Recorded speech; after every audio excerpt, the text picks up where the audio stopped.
Yo, what's up? Good morning. November 7. Welcome back to my channel again, guys. Chris TV.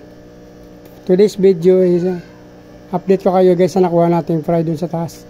Hindi na tayo nag-video dun kasi mainit na, medyo tanghali na. Minadali na lang natin to para makuha, para hindi na nila makain. Kasi minsan sobrang init, baka ma-stress sila, guys, at makain ng kanilang fry. Ayan, guys, oh. RDSS dun sa dulong tab natin sa terrace, guys. Sabi ko nga, hindi tayo nag-video, so sobrang init, no?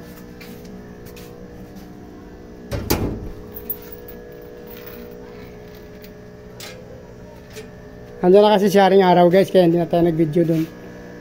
Dinali-dali na natin kinuha ito para makita natin, maiwas natin sa baka makain pa nila.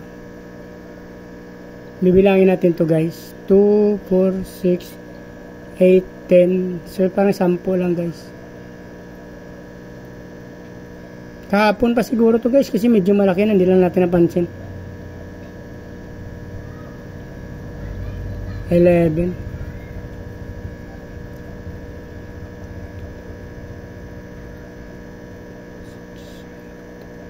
Parang 12 na.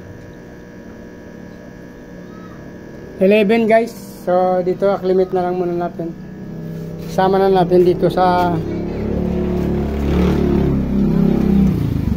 pinakuha natin dito sa ating iskinita.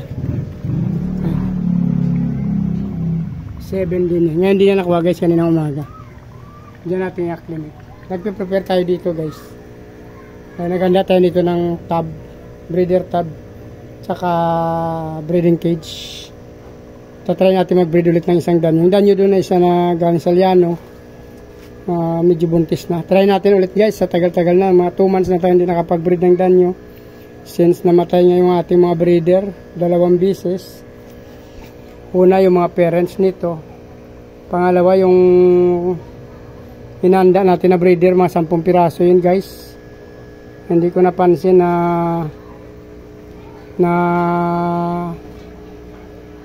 tapunan ng lasing ng alak. Kinabukasan ko na review, guys, nakikita ko namatay sila. Yung future breeders ko na yun ang pinaka F1 natin sa danyo. Walang natira, guys, naubos yung lahat na female natin. Sayang, long fin pa naman lahat yun. Karamihan doon, long fin green. Yung ating danyo, namatay.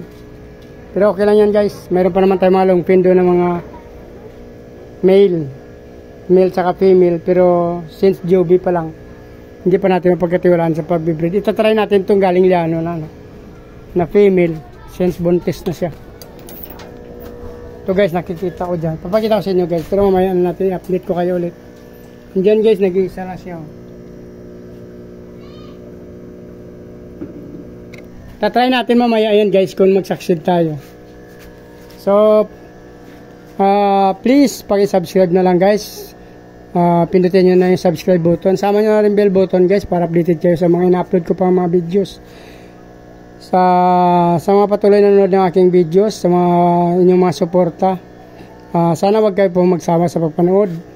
Maraming salamat sa inyo. Mabuhay kayo hanggang gusto nyo, guys. Mga natanghali. Bye-bye.